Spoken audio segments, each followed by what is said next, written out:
नमस्कार दोस्तों, स्वागत है आपका हमारे YouTube चैनल वैष्णवी शिक्षा क्लासेस में।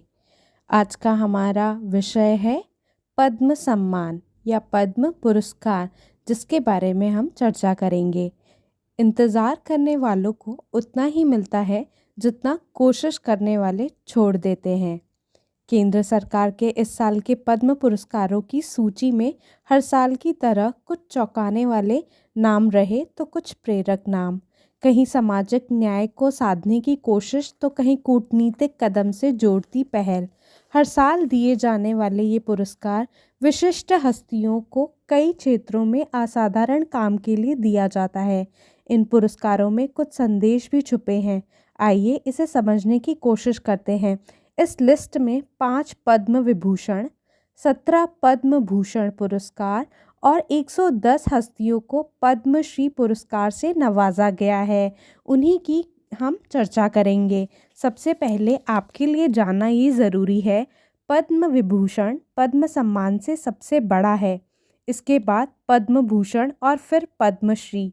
किसी एक व्यक्ति को यह तीनों सम्मान मिल सकता है, लेकिन इनमें कम से कम 5 साल का अंतराल होना चाहिए। सम्मान पाने वाले को किसी तरह की कोई सरकारी सुविधा या राशि नहीं मिलती है। अब तक कुल लगभग 5,000 लोगों को मिला है सम्मान। सम्मान पाने वाले को एक प्रमाण पत्र दिया जाता है, साथ ही एक मेडल की रेप्लिका भी, जिसे व्यक्ति पहन सकता है। लेकिन पद्म सम्मान का कोई अपने नाम के आगे पीछे नहीं जोड़ सकता, ना ही इसे लेटर हेड या दूसरे कागजात में इस्तेमाल कर सकता है। ऐसा करना गैर कानूनी है। पद्म सम्मानों की सूची में इस बार 30 महिलाएं शामिल हैं। इनमें सुप्रीम कोर्ट की पहली महिला जज फातिमा बीवी मरणोपरांत पद्म भूषण से लेकर फिल्म स्टार बैजयंती माला भी हैं। साल 2011 में पद्मश्री पुरस्कारों से नवाजी गई पॉप सिंगर उषा उत्थुप को इस बार पद्म विभूषण दिया जा रहा है। पिछले 28 वर्षों में 28,000 महिलाओं को स्वरोजगार दे चुकी झारखंड की पर्यावरण एक्टिविस्ट चामी मुर्मू भी पद्मश्री सम्मान पाने वालों की सूची में है। और हरि कथा को लोकप्रिय बनाने वाली गायिका उमा महेश्वरी डी भी। त्रिपुरा की स्मृति रेखा और अंडमान की के चिल्लामल हैं। ऐसी कई महिलाएं इस लिस्ट में हैं जो अनवरत वर्षों से बिना शोर शराबे के असाधारण काम कर दुनिया को बेहतर बनाने के काम में जुटी हैं। इन पुरस्कारों में डिप्लोमेटिक संदेश भी छुपा है। बीते दिनों ताइवान में चुनाव जीतने वाले नेताओं को बधाई देने के बाद अब भारत ने फॉक्सकॉन कंपनी के चेयरमैन यांग लियू को पद्म भूषण सम्मान से नवाजा है। ये बीजिंग की वन चाइना पॉलिसी को चिढ़ाता हुआ कदम है। ये पुरस्कार इन्हें तब दिया गया जब 70% आईफोन बनाने वाली फॉक्सकॉन भारत में लोकल मैन्युफैक्चरिंग में निवेश कर रही है। पुरस्कार के बाद लियू ने खुशी जताते हुए कहा कि वे सम्मान महसूस कर रहे हैं। वैसे इस बार 8 विदेशी NRI, PIO, OCI श्रेणी में पुरस्कार दिए जा रहे हैं। फ्रांस के साथ हमारी रणनीतिक साझेदारी और नज़दीकी को देखते हुए वहां से फ्रेड नेग्रिट, चार्लोट चोपिन, किरण व्यास और पियरे सेल्वेन फिलीजेट को पद्मश्री दिया गया है। फ्रेड भारतीय कल्चर से जुड़े टीचर हैं। किरण व्यास तपोवन ओपन यूनिवर्सिटी की स्थापना कर चुके हैं और योग और आयुर्वेद को लेकर जागरूकता फैलाते हैं। वहीं 100 साल की चोपिन ने योग के जरिए उम्र को मात दी है। वहीं पियरे सेल्वेन फिलीजेट संस्कृत स्कॉलर हैं। खास बात यह भी है कि इन पुरस्कारों की घोषणा उस दिन हुई जब फ्रांस के प्रेसिडेंट भारत में थे।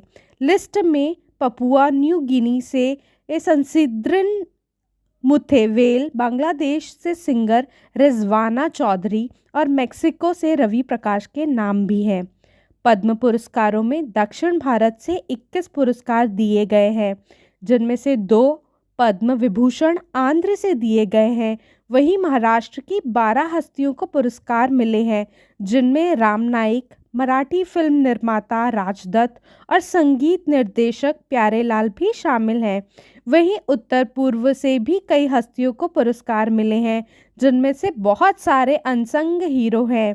उधर उत्तराखंड के पौड़ी निवासी इतिहासकार डॉक्टर यशवंत सिंह कटोच को भी पद्मश्री से नवाजा गया है।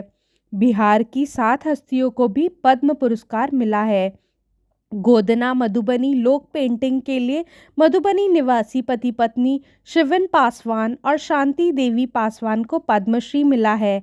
दरभंगा से आने वाले ध्रुपद गायक राम कुमार मलिक को पद्मश्री दिया गया है। यूपी से 12 हस्तियों को पद्म सम्मान से नवाजा गया है। वहीं श्रीनगर के 70 साल के शिल्पकार गुलाम नबी डार को श्री पद्म श्री से नवाजा गया है। वह अखरोट की लकड़ी पर अपनी खूबसूरत नक्काशी वाली कलाकृति के लिए जाने जाते हैं। वे कहते हैं कि गरीब के कारण पिता ने 5वीं क्लास में ही उन्हें लकड़ी की वर्कशॉप में लगा दिया, लेकिन गुलाम खुश नहीं थे। उन्होंने वर्कशॉप छोड़ी और बड़े कारीगरों के साथ काम करने लगे और लगातार हुनर को उन्होंने तराशा। उन्होंने पूरा जीवन जम्मू की इस धरोहर को बचाने, संभालने और इसे जिंदा रखने के लिए समर्पित कर दिया। आज उनकी कला थाईलैंड, जर्मनी, इराक तक पहुंच गई है।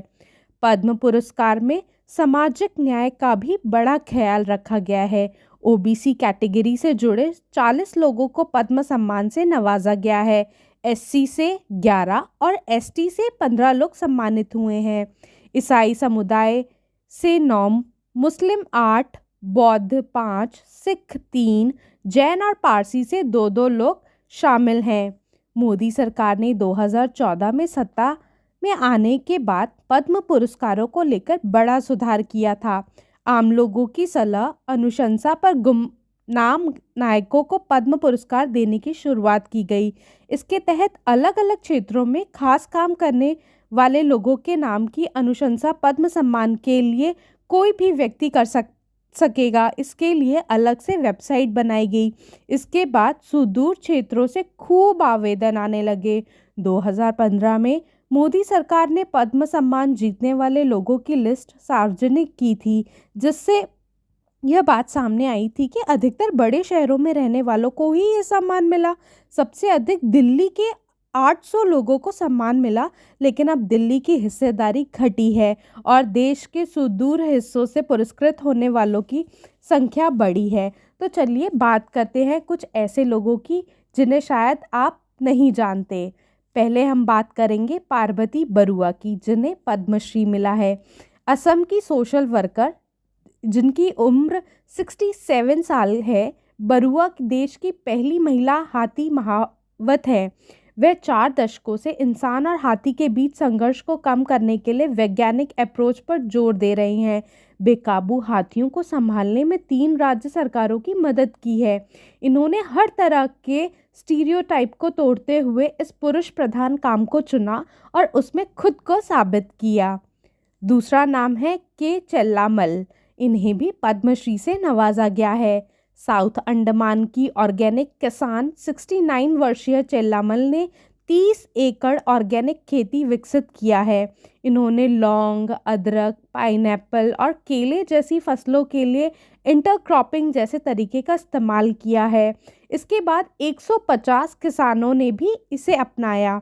6ठी तक पढ़ने वाली नारियल अम्मा के नाम से जाने वाली चेल्लामल पिछले 5 दशकों से नए तरीके से खेती में हाथ आजमा रही हैं। अगला नाम है प्रेमा धनराज का, जिन्हें भी पद्मश्री से सम्मानित किया गया है। कर्नाटक की अग्निरक्षक प्रेमा धनराज न सिर्फ प्लास्टिक सर्जन है, बल्कि इन्होंने अपनी ज़िंदगी बर्न विक्टिम्स को फिर से ज़िंदगी में वापसी करने के लिए समर्पित कर दी। 72 साल की प्रेमा खुद बर्न विक्टिम रह चुकी हैं, लेकिन उन्होंने अपनी त्रासदी से उबरकर पीड़ितों की मदद की। उनकी एनजीओ ने अब तक 25,000 बर्न विक्टिम की फ्री सर्जरी की है। वह प्लास्टिक सर्जरी पर 3 किताबें भी लिख चुकी हैं। अगला नाम है स्मृति रेखा चकमा। त्रिपुरा की 63 साल की स्मृति रेखा चकमा लोइन लूम शॉल बुनकर हैं। इन्हें इको फ्रेंडली वेजिटेबल डाई के कॉटन धागे से पारंपरिक डिज़ाइन बनाने में महारत है। इस हुनर को गांव की महिलाओं के साथ बांटने के लिए उन्होंने ट्रेनिंग देने के लिए एक संगठन भी बनाया। अपने इस काम के लिए वह जंगलों में जाती हैं और वहां से पत्ते, जड़ें और बीज इकट्ठा करती हैं, जिससे वेजिटेबल डाई बना सकें। अगर आपको वीडियो अच्छी लगी हो तो चैनल को सब्सक्राइब ज़रूर करें। धन्यवाद।